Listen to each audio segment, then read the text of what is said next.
The Brisbane Broncos are back. Or are they really? I don't think they are. Yes, Brisbane had a wonderful victory against the Melbourne Storm last night, taking nothing away, securing their first victory at Amy Park in 9 years. It's nothing to shrug your shoulders at, it's impressive, and Michael Maguire and a Brisbane Broncos fan should be proud. But I'm going to explain to you why I'm not going to read too much into this performance, and why I still think there are major concerns coming out of Red Hill. Now, if you are new to, I release content like this every single day, so give it a like, subscribe if you're new. But anyway, let's get back into it. Alright, so let's talk about the performance overall. Brisbane, really strong performance, securing an 18-14 victory against the Melbourne Storm. A comeback victory coming down from 14-0 down at half-time.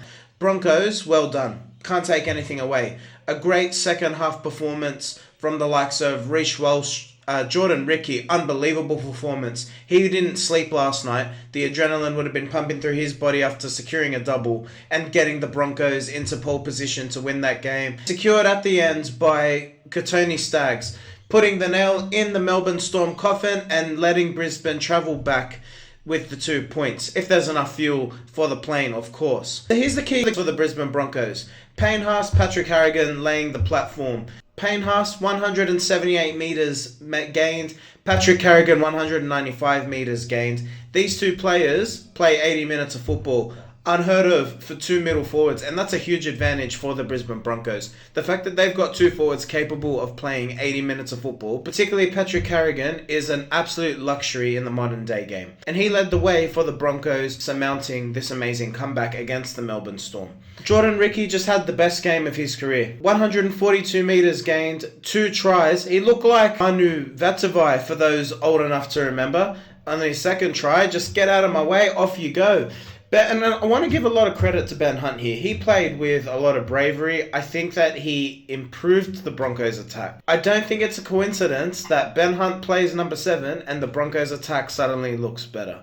Maybe a conversation for a later time, but that does leave question marks around, do you bring Adam Reynolds straight back in or not? The obvious answer is probably yes. Adam Reynolds is a premiership winner for the Brisbane Broncos. He brings loads of experience and his kicking game is one of the best in the competition, even at his ripe age. In saying that, Ben Hunt, no spring chicken himself, I feel offers a lot more creativity to the Brisbane Broncos, allows their attack to play with a little bit more risk, and I think that that's why you saw some of the fruits of that labour last night against the Melbourne Storm. But the Brisbane Broncos still have a major concerning problem. Let's get into that in just a moment. The thing with the Melbourne Storm, though, is if you can rattle them, if you can get second phase play going, if you can create one-on-one moments against their players, then I think the Melbourne system can be a little bit fragile. That left-hand side defence for the Melbourne Storm crumbled very quickly. Melbourne are a systemic team. They rely on the system, and you can tell that their coaching methods are told about following the system. But their defensive structure lacked integrity, particularly in that second half. We saw a lot of frailty on Melbourne's left edge. The likes of Moses Leo, the likes of Cameron Munster, they got exposed. And they cannot perform like that if they have any ambition of rectifying their grand final loss last season and making it to the premiership and holding the premiership trophy at the end of 2026. Brisbane just did the rest of the NRL a huge favour. If you're playing the Melbourne Storm next week, you're attacking their left edge. What they showed is if you throw enough different patterns and shapes, especially getting one player coming outside in, off the ruck, then you're going to have opportunities to score against the Melbourne Storm. That is going to be something Craig Bellamy will want to address very quickly, but it was Melbourne's undoing.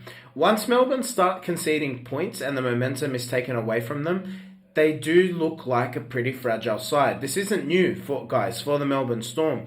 It is all about the system. We always come back to the system. We play a certain way. Even when we're losing, even when we're winning, we believe that we need to play and follow the certain structures and protocols that we've embedded within the team. That's a really good thing because Melbourne get more victories than they lose, and they have been a top 4 mainstay for the best part of 2 decades. So who am I to argue with Craig Bellamy, who is a serial premiership winner? In saying that, they do seem to play within themselves when momentum goes against them. Melbourne needed someone to kick a 40-20, to throw the ball around and play a little bit more of ad-lib football just to disrupt the Brisbane Broncos' momentum in that second half. But it just wasn't forthcoming. And obviously, they need to fix that left-hand edge defence. So this will be a challenge to Craig Bellamy. Look, Melbourne are still going to win a lot more games than they're going to lose. The Brisbane Broncos were last year's premiers. But the question marks will come around challenging sides who do have quality talent across the park. What are Melbourne going to do when they come against the likes of the Sydney Roosters, the New Zealand Warriors? I'm now looking at someone like them who are also full of individually brilliant players who can absolutely disrupt this Melbourne defence. But now let's get to the pointy end of the video. The Brisbane Broncos. This is why I think this might all be Storm in a teacup. No pun intended. Brisbane Broncos first half, they had just over 50% as a completion rate. Around 60%. That's not good enough. With 3 minutes left on the clock, Brisbane was sitting at 11 out of 20 completed sets. That is the theme that we have seen all season long. Brisbane do not put together disciplined performances. Brisbane also conceded 14 points to start the game. Let's not forget that. Joe Chan was tearing Brisbane's left edge. In saying that, in this game Brisbane showed a bit of character. They came from behind and they beat a really strong Melbourne Storm side. This isn't, with all due respect, a team fighting for a wooden spoon. This is a side that threatens the 2026 NRL Premiership in the Melbourne Storm. However, this to me talks to a mental frailty in the Brisbane Broncos. They got themselves emotionally up because they were versing the Melbourne Storm. When they were versing the Penrith Panthers at home, lackadaisical, lack of discipline, ill-disciplined performances, errors, penalties conceded, you name it. The performance was not there. You look at the Broncos in round 2 against Parramatta, got themselves ahead, started well, got complacent, conceded, lost the game to the Parramatta Eels in the second half. In this game against the Melbourne Storm, all you've seen is the reverse. Broncos became emotionally motivated and then they tapped into their natural talent. If the Broncos can find a way to maintain their intrinsic motivation to perform every week, they are every chance of going back to back. The thing is, I don't believe the Broncos are capable of doing it. If you look at the way that they won the grand final last year, they came from behind in every single game and they just did the same against the Melbourne Storm. You cannot rely on making comebacks if you want to go back to back in this NRL competition. No team wins competitions consecutively playing catch-up football. It does not work. You need to be a systemic, consistent, motivated, professional rugby league team.